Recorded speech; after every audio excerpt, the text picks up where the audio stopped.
आइए करते हैं चैप्टर नंबर 5 गति के नियम, इसकी एक्सरसाइज। तो हमने 7 क्वेश्चन लास्ट वीडियो में डाल दिए हैं और क्वेश्चन नंबर 8 से प्रारंभ कर रहे हैं। तो क्वेश्चन नंबर 8 मैं पहले पढ़कर सुना रहा हूँ, तो फिर उसको सॉल्व करेंगे। इसकी लैंग्वेज है 36 किलोमीटर पर आवर की चाल से चाल दी है। प्रारंभिक चाल हम लिखेंगे u 36 किलोमीटर पर आवर की चाल से एक ऑटो रिक्शा का चालक सड़क के बीच में एक खड़े बच्चे को देखता है और अपने वाहन को 4 सेकंड में ब्रेक लगाकर रोक लेता है। इस सेंटेंस से हमको एक तो टाइम मिला 4 सेकंड, रिक्शे को रोका तो उसका जो अंतिम वेग है वो लिखेंगे 0। अब वाहन पर औसत मंदन बल बताओ। जब ब्रेक लगाए गए तो इंजन पर कितना फोर्स लगा, F। और यहाँ द्रव्यमान दिए हैं, ऑटो रिक्शा और चालक के द्रव्यमान है 400 किलोग्राम और 65 किलोग्राम।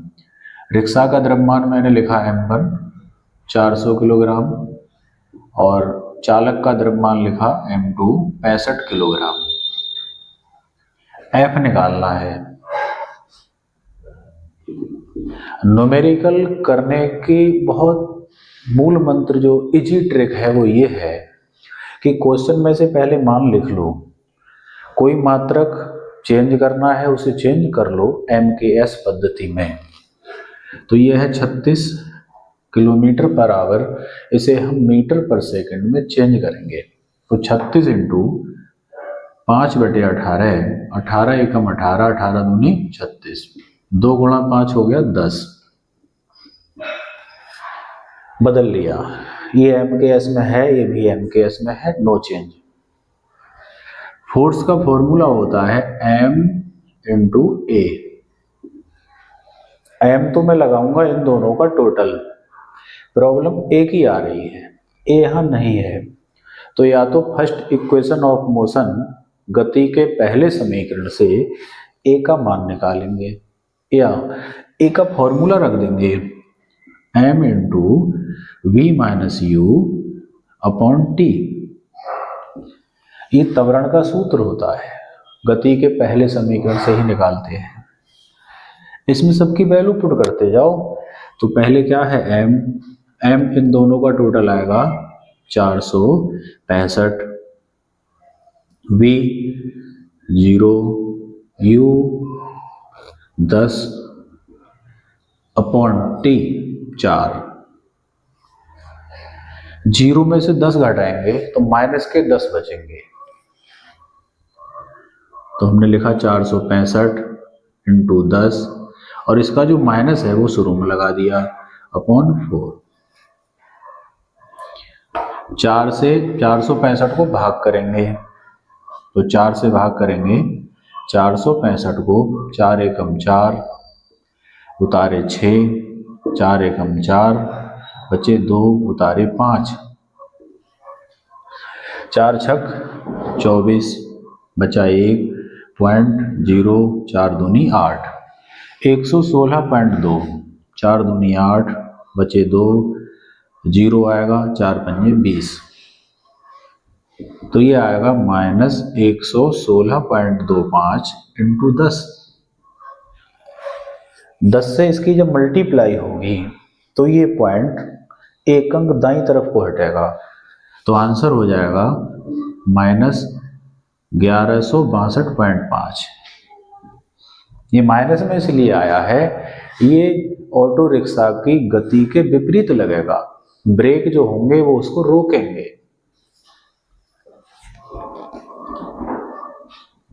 तो आंसर आया माइनस 1162.5 न्यूटन। ये मंदन बल होगा, रिक्शे की गति को धीमे करेगा, यही आंसर हो जाएगा।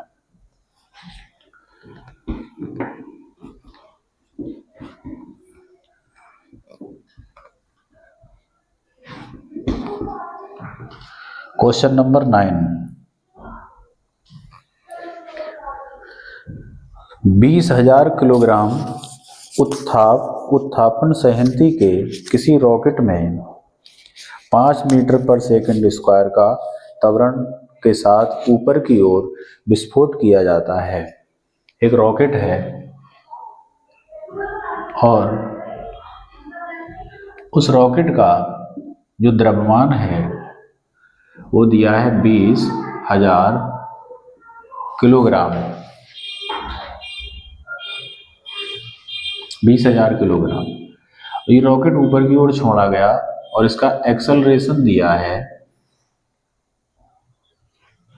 5 मीटर पर सेकंड स्क्वायर। तो इसका आरंभिक प्रणोदित बल बताओ। जब रॉकेट ऊपर को चला तो इस पर प्रारंभिक कितना फोर्स लगा होगा।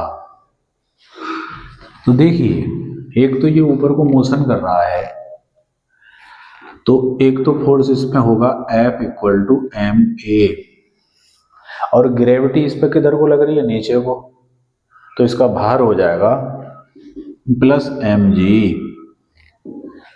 ये हमने थ्योरी में लिफ्ट में व्यक्ति का भार, जब लिफ्ट ए त्वरण से ऊपर को जा रही हो, फॉर्मूला कराया है mg + ma। ये वो कंडीशन लग गई। इस फॉर्मूले का यूज करेंगे। इसमें g का मान हमको दिया नहीं है तो हम 10 लगा लेंगे। इसमें से m हो गया कॉमन, अंदर आएगा a + g। कॉमन लेने से ये लाभ होता है कि कैलकुलेशन कुछ कम हो जाती है। अब m की वैल्यू a की जगह लगानी है। m की वैल्यू 20,000, a की वैल्यू 5 और g की वैल्यू 10। 10 और 5 हो गए 15।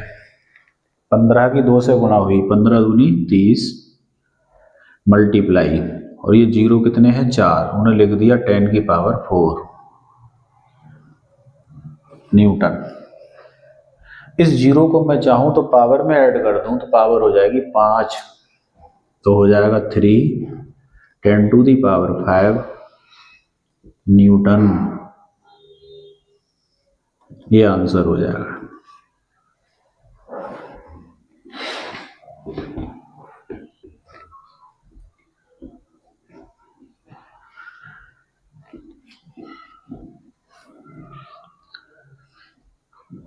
Question number 10।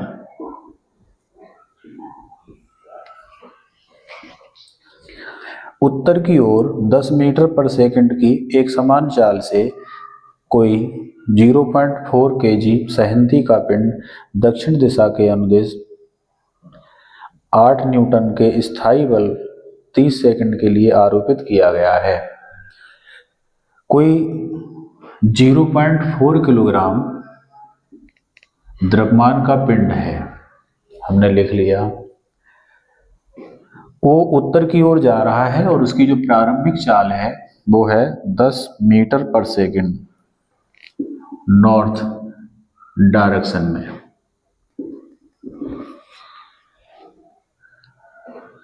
इस पर 8 न्यूटन का बल दक्षिण दिशा में लगाया जाता है। फोर्स इस पर लगा 8 न्यूटन साउथ डायरेक्शन में। मान लीजिए कोई साइकिल चला रहा है और साइकिल की जो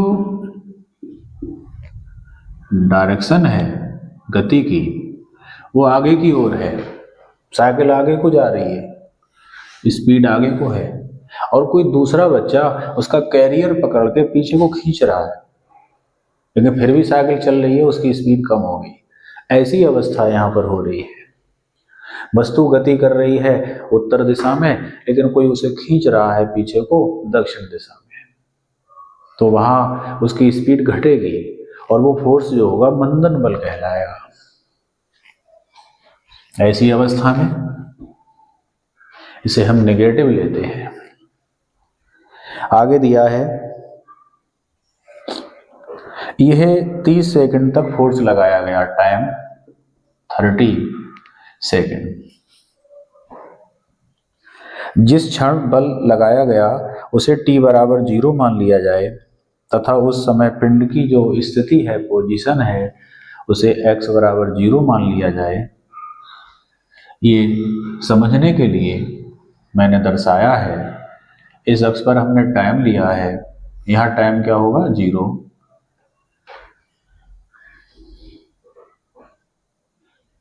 और आगे दिया है तो t बराबर -5 सेकंड पर, 25 सेकंड पर और 100 सेकंड पर कण की स्थिति क्या होगी। 3 टाइम की वैल्यू दी है। t equal to -5 second, t equal to 25 second और t इक्वल टू 100 सेकंड। इन टाइम पर पूछा है कण की स्थिति। x स्थिति माने होता है कण ने कितनी दूरी तय की। तो ये टाइम नेगेटिव दिया है, नेगेटिव समय नहीं होता है, मिनिमम 0 होता है, लेकिन दिया है तो मैं इसको शो करूंगा। तो इस पॉइंट से इधर किया जाएगा -5 सेकेंड, यहाँ 0, यहाँ हो जाएगा 25 सेकेंड और यहाँ हो जाएगा 100 सेकेंड। इस तरीके से हमने शो कर दिए। देखने की बात यह है कि जो ये टाइम दिया है 30 सेकेंड और जो गति बल का जो मान शुरू हुआ है, फोर्स लगना शुरू हुआ है यहाँ से, इससे पीछे फोर्स नहीं लग रहा है। जब इधर फोर्स नहीं लग रहा है तो इधर त्वरण भी नहीं होगा। तो इधर की जो दूरी निकालेंगे हम, इस दूरी को हमने क्या लिख लिया, x1, यहाँ से यहाँ तक। इस डिस्टेंस को क्या लिख लिया, x2, और इस वाली को क्या लिख लिया, x3। इस तरह से मान लिख लिए हमने। इतने टाइम में दूरी, ध्यान से देखेंगे, चूंकि इस टाइम में फोर्स नहीं लग रहा है। जब फोर्स नहीं लग रहा है तो ये डिस्टेंस सिंपल फॉर्मूले से निकलेगी, दूरी बराबर चाल गुणा समय। यहां से सॉल्व कर रहे हैं, t बराबर -5 सेकंड पर। स्थिति माने दूरी, x1 दूरी बराबर होता है चाल इंटू समय। चाल कितनी है, 10 मल्टीप्लाई समय कितना लेंगे, 5, वो भी का आएगा माइनस का, तो माइनस के 550 मीटर।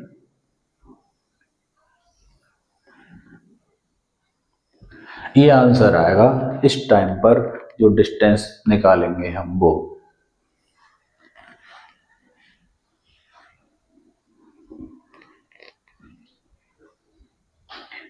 इसे तो कर दिया, इस पर आए 25 सेकंड पे क्या करेंगे। तो 25 सेकंड के लिए अब चूंकि यहाँ के बाद फोर्स लगना शुरू हो गया, जब फोर्स लगना शुरू हो गया तो त्वरण भी हो गया होगा। तो पहले एक्सेलरेशन को ही देख लें, तो होता है F इक्वल टू ma। अब हम निकाल रहे हैं t इक्वल टू 25 सेकंड पर दूरी। जब इस पर निकालेंगे दूरी तो फोर्स लगा है तो हमें अब दूरी गति के समीकरण से निकलेगी, क्योंकि इसमें त्वरण आ गया। अब सिंपल सूत्र से नहीं निकलेगी, दूरी बराबर चाल गुणा समय। अब सेकंड इक्वेशन या थर्ड इक्वेशन लगाकर निकलेगी। तो यहां से बल लगना शुरू हुआ तो हम क्या निकालेंगे, एक्सेलरेशन। ए हो जाएगा F upon m, m upon में आएगा, वैल्यू रख रहे हैं, F की वैल्यू 8 और m की वैल्यू 0.4, और साइन लगेगा माइनस का, पॉइंट हटाएंगे तो 0, 4 एकम 4, तो ए की वैल्यू आ गई -20 metre per second square.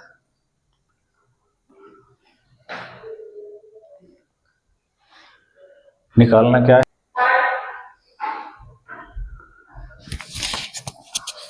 Second part, इसमें t इक्वल टू 25 सेकंड पर दूरी पूछी है। तो इसके लिए चूंकि अब फोर्स लगना प्रारंभ हो गया, तो अब डिस्टेंस निकलेगी गति के समीकरण से, उसमें त्वरण भी होगा। तो गति का सेकंड समीकरण है ut plus 1/2 at square. u प्रारंभिक वेग क्या था 10,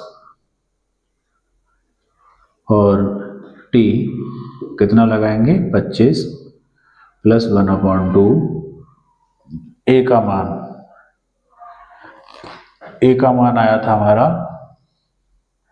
F/m से 8/4.4 20 माइनस का 20,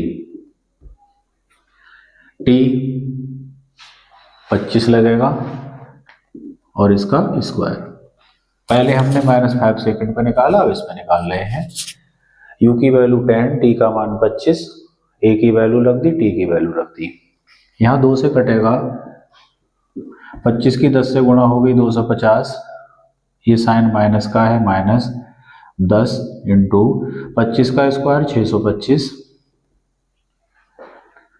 625 की 10 से गुणा करेंगे 6250 और ये 250, इसमें से घटाएंगे तो बचेगा 6000 माइनस का। ये डिस्टेंस हमने निकाली है x2। ये x2 यहाँ प्रारंभिक अवस्था से ही है, इसे लिख देंगे मीटर में। हमने पहला ये मान बता दिया, ये मान बता दिया। अब बचता है ये 100 सेकंड पर दूरी। तो 100 सेकंड पर दूरी बताने के लिए हमें इस 100 सेकंड को 2 पार्ट में ब्रेक करना होगा। क्यों? क्योंकि जो फोर्स लगाया गया है वो 30 सेकंड तक लगा है। तो बाद के 70 सेकंड में हम गति के समीकरण से दूरी नहीं निकालेंगे, हम निकालेंगे दूरी बराबर चाल गुणा समय। क्योंकि बाद के टाइम में उसमें a नहीं है, त्वरण नहीं है। त्वरण कब तक है? 30 सेकंड तक। तो हमें क्या करना होगा, हम प्रारंभ के 30 सेकंड में ये निकाल लेंगे कि वस्तु का वेग कितना हो गया होगा। तो गति का फर्स्ट समीकरण, 100 सेकंड को मैंने 2 पार्ट में तोड़ दिया, 30 सेकंड और 70 सेकंड। तो प्रारंभ के 30 सेकंड में क्या होगा जरा उसे देखें। वेग, गति का फर्स्ट इक्वेशन v बराबर u plus at, u 10, a का मान माइनस का 20 और t का मान 30। 10 ये हो गया 600, तो माइनस का 590 है मीटर पर सेकंड। यहां से वस्तु जब चली तो 30 सेकंड तक उसका वेग इतना हो गया होगा। यहां जाकर 30 सेकंड में उसका वेग हो गया होगा -590। उस वेग से चलेगी आगे।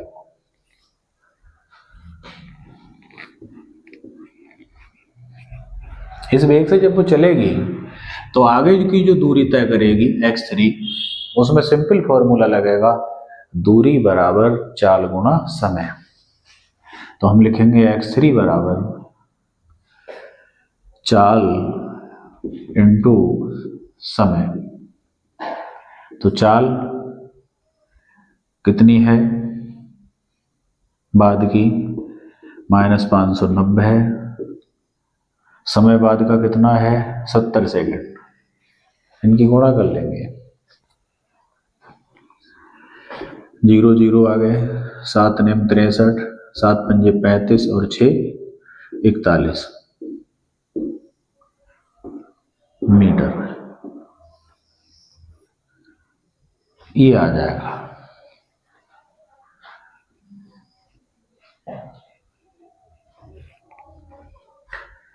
तीस सेकंड में जो दूरी होगी वो हमारी इधर की हो ही जाएगी, और उस दूरी को इसमें जोड़ देंगे। x equal to ut plus 1/2 at square ये कितनी देर में, 30 सेकंड में, ये कितनी देर में, 70 सेकंड में।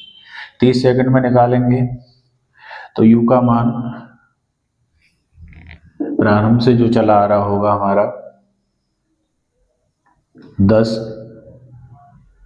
इंटू टी 30 प्लस 1/2 ए का मान माइनस का 20 इंटू टी का मान 30 का स्क्वायर, इनकी गुणा हो जाएगी 300, 2 से काटेंगे माइनस के 10 और ये हो जाएगा 900। 300 माइनस इनकी गुणा हो गई 9000, ये बचेंगे 8700 माइनस के। इस डिस्टेंस को वैसे x4 मान लो, इस डिस्टेंस को दोनों को जोड़ दिया जाए तो 100 सेकंड में ये दूरी हो जाएगी। तो इन दोनों को क्या कर दिया जाएगा,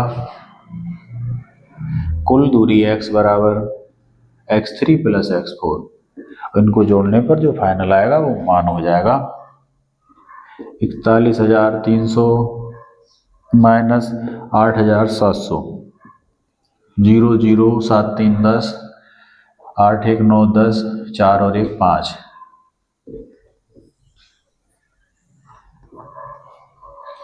तो इस प्रकार 3 दूरियां निकाली गई। 11th क्लास के बच्चे के हिसाब अनुसार ये सवाल थोड़ा लेंथी लग रहा होगा उसको।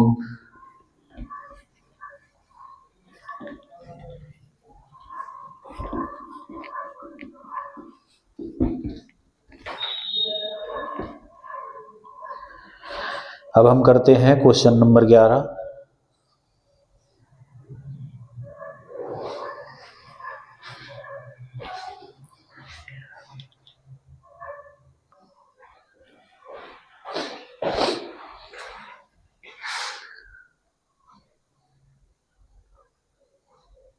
ये है क्वेश्चन नंबर, इसके बाद 11 है। क्वेश्चन की भाषा है कि कोई ट्रक विराम अवस्था से गति आरंभ करके 2 मीटर पर सेकंड स्क्वायर के एक समान त्वरण से गतिशील रहता है।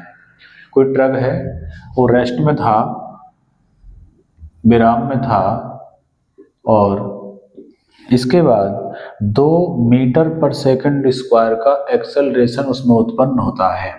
त्वरण 2 मीटर पर सेकंड स्क्वायर का त्वरण है।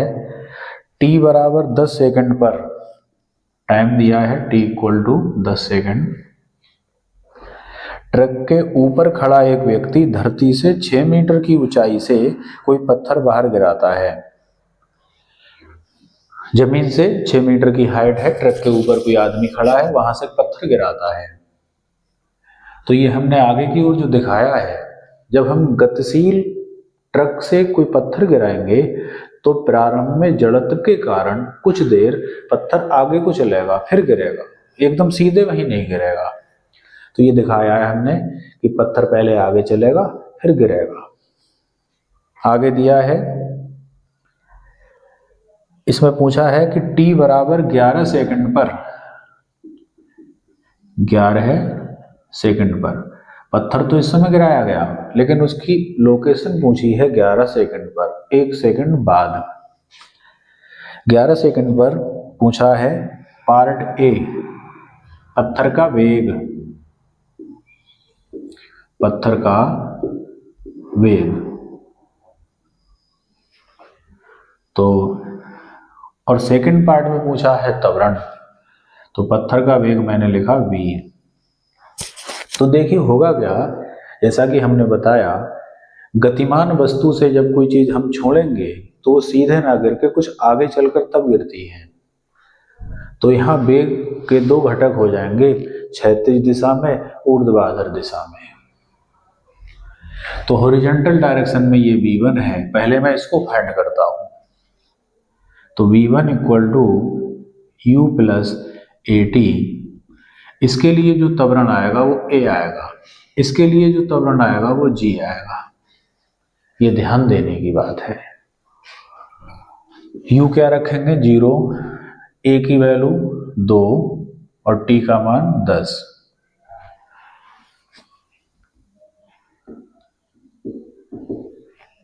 10 सेकंड में कितनी स्पीड पकड़ ली होगी? तो 2 दाएं 20, v1 का मान आ गया 20 metre per second, 20 metre per second. इतनी स्पीड पकड़ ली होगी ट्रक ने 10 सेकंड के बाद। तो जब पत्थर गिरेगा तो वो इतनी स्पीड से ही गिरेगा, आगे की ओर बढ़ेगा और फिर ग्रेविटी के कारण धीरे धीरे पत्थर नीचे की ओर गिरने लगेगा, नीचे की ओर गिरेगा। तो नीचे को जब गिरा होगा तो उसका वेग कितना हो गया होगा, कितनी देर में? 10 से कितना हो रहा है 11, तो यहां से यहां तक गिरने में कितना टाइम लगा? 1 सेकंड। 1 सेकंड में वेग लिखेंगे तो v2 बराबर u प्लस gt। यहाँ u जो लगेगा वो बाई कंपोनेंट लगेगा इस दिशा में। तो ट्रक तो क्षैतिज जा रहा है, नीचे को तो नहीं जा रहा है, तो नीचे का जो बाई कंपोनेंट है वो क्या आएगा? 0। g की वैल्यू 10 और t का मान 1। ये हो गया 10 मीटर पर सेकंड। अब 2 कंपोनेंट आ गए वेग के, क्षैतिज दिशा में, ऊर्ध्वाधर दिशा में, हॉरिजॉन्टल कंपोनेंट, वर्टिकल कंपोनेंट। दोनों का रिजल्टेंट मान निकाल देंगे टोटल। रिजल्टेंट मान निकालेंगे तो हो जाएगा v equal to under root v1 square plus v2 square. कुल वेग, परिणामी वेग। जब तो वेक्टर एक दूसरे से परपेंडिकुलर हो तो उनका टोटल मान इस फॉर्मूले से दिया जाता है, अंडर रूट v1 का मान 20 का स्क्वायर, v2 का मान 10 का स्क्वायर इक्वल टू 20 का स्क्वायर 400, 10 का square 100।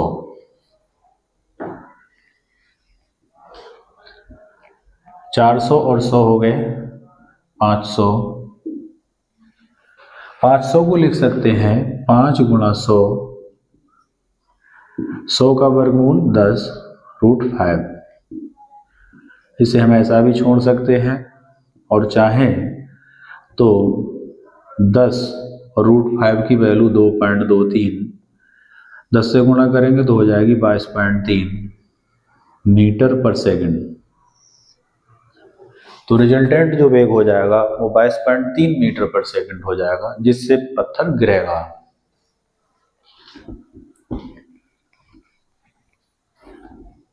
Part B, t equal to 11 second पर त्वरण पूछा है।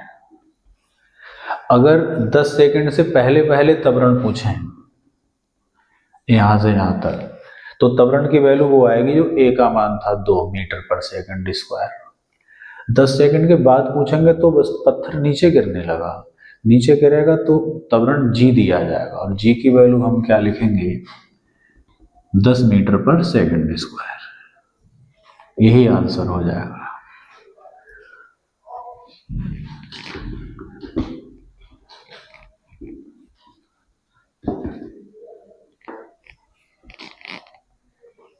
क्वेश्चन नंबर 12, किसी कमरे की छत से 2 मीटर लंबी डोरी द्वारा 0.1 kg द्रव्यमान के गोलक को लटकाकर दोलन आरंभ कराए गए। ये मकान की क्या है? छत। इससे डोरी से एक पेंडुलम बांध दिया गया है।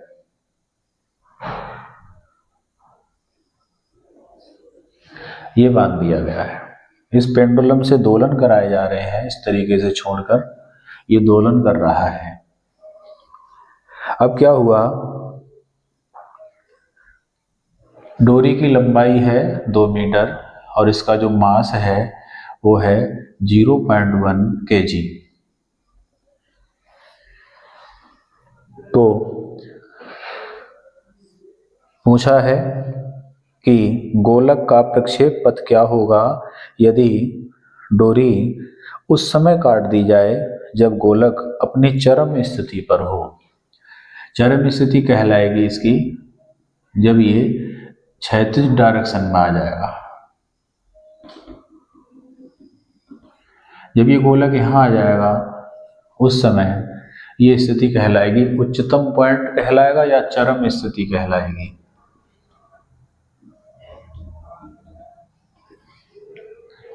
ये पॉइंट जहां है ये कहलाएगी माध्य स्थिति।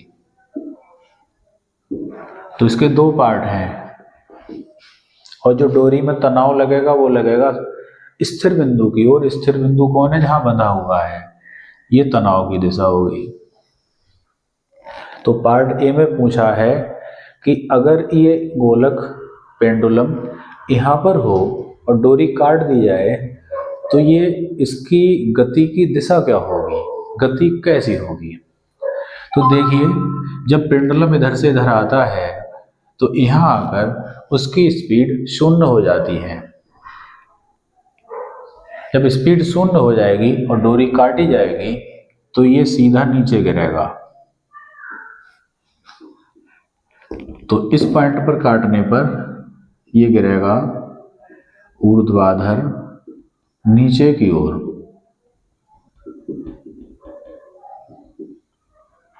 ऊर्ध्वाधर नीचे की ओर। पार्ट बी मतलब सीधा ऐसे गिरेगा ये। पार्ट बी में कहा है कि जब ये ऐसे जा रहा था, जब ये माध्य स्थिति से गुजर रहा है, तब डोरी काट दी जाए तो इसकी गति कैसी होगी, पथ कैसा होगा? तो यहां से जब ये चल रहा होगा उस समय ये ऊपर को ना जाकर परवलयाकार पथ पर जाएगा। जिस तरीके से गेंद फेंकते हैं तो परवलयाकार पथ पर जाती है। तो माध्य स्थिति में डोरी काटने पर गोलक परवलयाकार पथ पर चलेगा। ये इसका जवाब हुआ।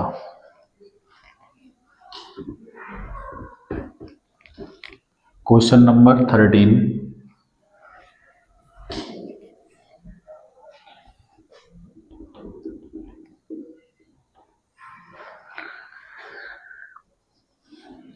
किसी व्यक्ति की सहनती 70 किलोग्राम है, वह यह एक गतिमान लिफ्ट की तुला में खड़ा है।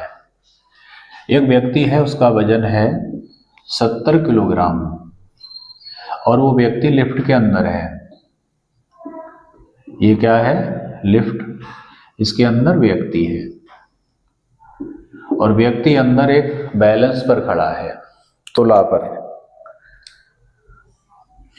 तो इसमें 4 केस दिए हैं। पार्ट ए, जब लिफ्ट गतिमान हो रही है 10 मीटर पर सेकंड की एक समान चाल से ऊपर की ओर। चाल दी है 10 मीटर पर सेकंड की चाल। कैसी चाल दी है? नियत। किधर को जा रही है लिफ्ट? ऊपर की ओर। तो हमने थ्योरी में पढ़ाया है कि लिफ्ट ऊपर को जाए तो आभासी भार कितना होगा, लिफ्ट नीचे को आए तो आभासी भार कितना होगा। जब लिफ्ट ऊपर को जाती है, त्वरण से जाती है, तो आभासी भार बढ़ेगा, नीचे को आएगी तो आभासी भार घटेगा। लेकिन नियत वेग से चलेगी तो कोई प्रभाव नहीं पड़ेगा। नियत वेग होने पर त्वरण की वैल्यू 0। उस समय प्रतिक्रिया बल हो जाएगा R=mg। m की वैल्यू लगाएंगे 70 और g की वैल्यू इसमें दी नहीं है तो मैं 10 लगा रहा हूं। 70 की 10 से गुणा हो गई 700 न्यूटन, ये आंसर हो जाएगा। ये R जो है ये नॉर्मल रिएक्शन फोर्स है, प्रतिक्रिया बल यही हमारे आभासी या वर्चुअल वेट को व्यक्त करता है। Part second. पार्ट सेकंड में पूछा है कि जब लिफ्ट नीचे को उतर रही हो, कितने त्वरण से? त्वरण दिया है 5 मीटर पर सेकंड स्क्वायर का त्वरण है और लिफ्ट जा रही है नीचे को। तो झूला होता है बड़ा वाला, उसमें जब ऊपर से नीचे आते हैं तो हमें डर लगता है, क्योंकि हमारा आभासी भार घटता है। यहाँ भी वही कंडीशन होगी लिफ्ट में। देखते हैं, फॉर्मूला है R equal to mg minus ma। अगर लिफ्ट नीचे को आ रही है A त्वरण से, ऊपर को जा रही है तो यहाँ प्लस कर देंगे। वेग कांस्टेंट है तो केवल ये रहेगा, क्योंकि उस समय त्वरण 0 हो जाएगा।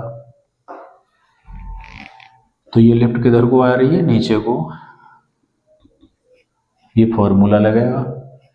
चाहे तो इसमें से m कॉमन ले लें, g माइनस ए, m की वैल्यू 70, g की वैल्यू 10, a की वैल्यू 5। 70, 10 में से 5 गए 5, इनकी मल्टीप्लाई 7 पंजे 35, 350 न्यूटन। ये आंसर हो जाएगा।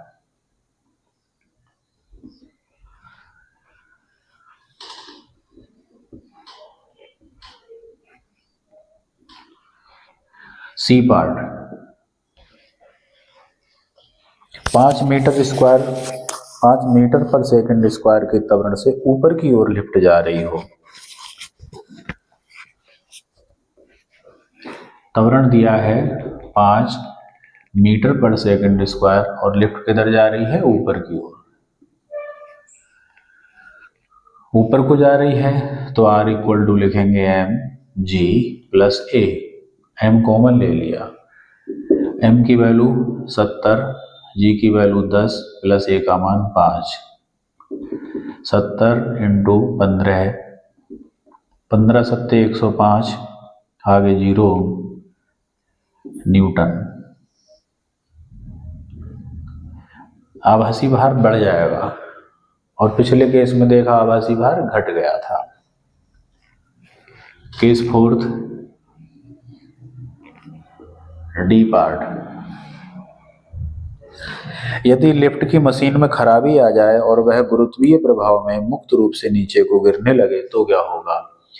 जब लिफ्ट नीचे को गिरने लगेगी, जैसे डोरी टूट जाए तो लिफ्ट गिरती है, उस कंडीशन में जो त्वरण होगा वो g के बराबर हो जाएगा, और लिफ्ट किधर को गिर रही है, नीचे को। तो नीचे वाला केस लगाएंगे, R बराबर mg minus a, mg minus a की जगह रख देंगे g, g से g कट जाएगा तो R की वैल्यू आ जाएगी 0। अर्थात इस स्थिति में जो लिफ्ट के अंदर व्यक्ति होगा वो भारहीनता का अनुभव करेगा, क्योंकि उसका जो वेट है वो 0 हो जाएगा। तो हम झूले झूलते हैं, ऊपर से नीचे आते हैं, हमें डर लगता है, उससे भी ज्यादा डर लगेगा जब लिफ्ट टूट जाएगी। उसे वेटलेसनेस का अनुभव होगा, जिसे हिंदी में कहते हैं भारहीनता। तो आज के सवाल इतने ही, नेक्स्ट वीडियो में करेंगे बाकी हम।